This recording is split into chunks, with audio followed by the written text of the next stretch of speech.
ene de anko ye kra ene anko ye kotoko ense na yefufuo ne de yefufuo ne ase se de oka no kotoko supporter ene I mean let ya aba abontin release ya every kotoko aba abontin ya for come and find macra don't canvas also because let no mo dey aba ni release no they are trying to say as enye kotoko supporters and na enwan mo ayoma don ayoma anyoma nshada nkoya this is how you behave and we are condemning it referee no obedi bo on wasa onyade center man onyade enye sa so ye na anyi so osisi kotoko but onyade game na no onim di but ene so makwan sa we kotoko supporter na de om ye don nyame anim ne kra see a band club na mo anoma ne aband club but I'm asking myself how did these guys even get to the inner perimeter?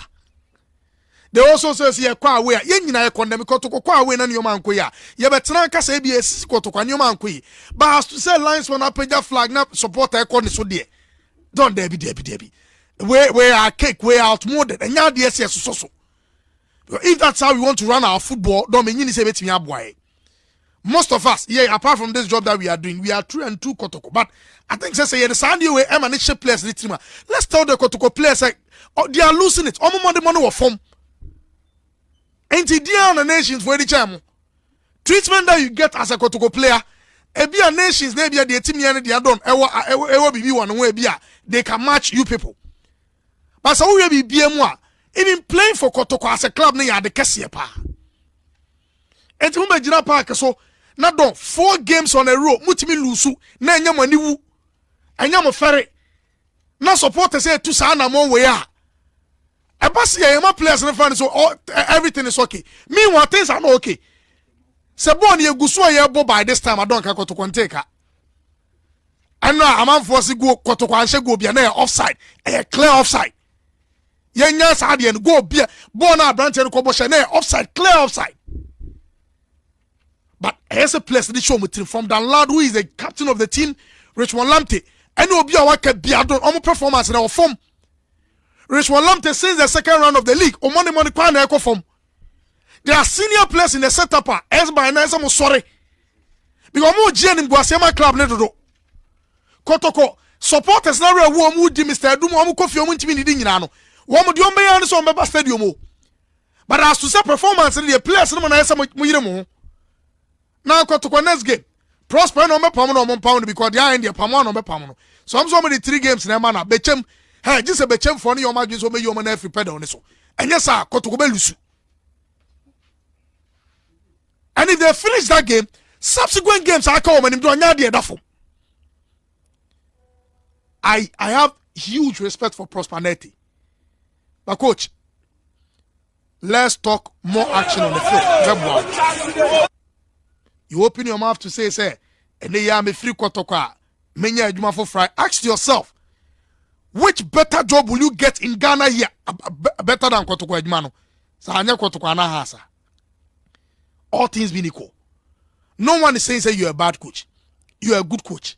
But coach, gradually you are losing it.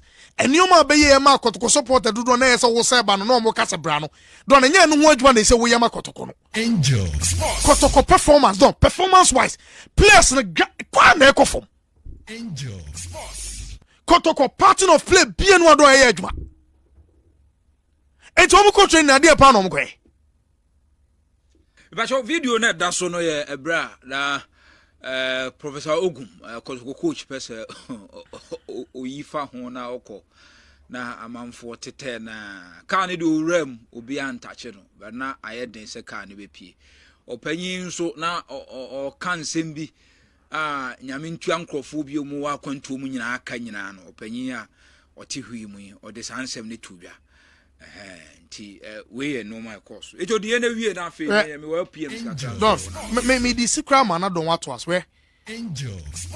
Mr. Dubedu na wo hwe nanim an na kra fe na wontimi na ase me ka kire no nji ezenko wo hwe ne sapo mu nsu sese wo ka chen sese ka chen Saturday nse match no de umbetimi alusu match no don no kra se de wo ka no wo kan ya koma adwuma no kra nso wo mfie wo animu drum re bia so wo hu se match we ekolusu But we are commanded. On the don, se kotoko pa boy against nations or babayara. Na Mr. Dubet me say ye kulusu. Ah, na born say before nations no, and you 15 years na before nations. Matches our bone in arches and no man koye. No. And no man koye, we don't talk about referees. Sometimes you need to talk about referees. Kotoko against Adriana Stars, I sat here. Kotoko West Kwanes and Komina 1 point in that game. We've seen games at Kotoko don. Ebi owa. I say because so many akalansi. Unse bi bien wa don mu ye. Kevin, me say, and no man koye, we don't talk about referees. Don't referee now, they're okay. Yeah. And so referee no say yes will be dear tia kotoko. Yeah. Ban modern born and Yeah. modern born swenia a kotia umunyina. Yeah. But at the end of the day, you Kevin Kronas kotoko performance is down. Yeah, that's from that don't say that is it. So you should know say playing against nation more for kwashe summer test. Don't expect all beshen babayara. Babayara na kotoko twifa nkrofo so no. Na ye when park aye packed eye ma and na fast track. Na team ni bo better football in Harrison Inkum. Kwabena yaro mo. And only after chips am okra Michael Asante kwabena yaro mo. And yet kotoko nini. Do babayara. Who say the same kotoko nano. So nya supporters 50 per stadium. Emu 25 year against wa ujina park. Don't expect say 50 na stadium nyina support kotoko. That is my point. Yes. Kotoko no one play nye. 2 supporters kakrana omubenya was stadium no emu asan ache because of enoma bi enenam kotoko. You don't expect say it is baba yara ne ye baba yara na enye kura ni aba beta achiri no ahye no don team ne modern ball oka sembion Angel. ze du ne mpanjifo amoda kotoko anu nyina kopem se saade ne be film no kotoko ko no they will kudu be kofom sa we ya frimu ana we na ewa ha ana ya ama we ya antoa so ana we ya say don he na me no ka say on say David akoka na ampo don David akoka na ampo on say don David akoka na ampo nsan omo ye adwuma so omo ni kotoko bi picture no hu ye omo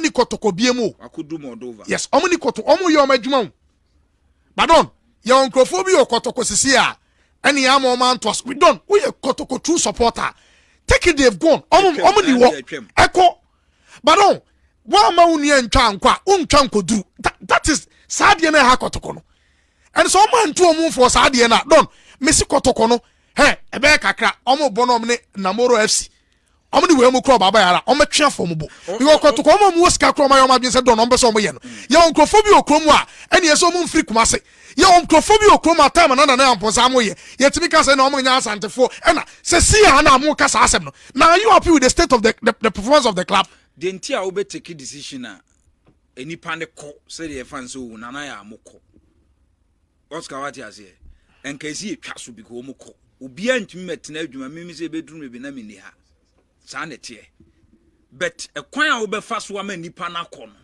e bi nipa no onam kwan pa bi so ananka ohia support ejo di menko wasem nam de so no o ka so omunyai ema omoko na na ya mu de omoko but and no bi a no musu senka team no o hwehwe no ma bi a enkrofo bi ama enhwehwe na anwie payo no eno ho asem no mo kon nya na ya de okọ be no ma bi a no ya enei move ya kana na ne kana chichi a if wantimi anto adwuma no so okọ ye no asem no mo ka ba je se de ya o mo ni din keke every bi a reference point because obefu ye de o ye na aba o ba be ye de chance na se obi ankofa na ya wonsa ama na ya de ni nipadua ne kọ ben ni ye bi ne no ma bi a wa chire no they will refer o ye de ya be gina any day o be refer nti entimi ntwa da just will be better than de no mo ye no Angel. and the airplane just will be better than the no mo ye no enko ye say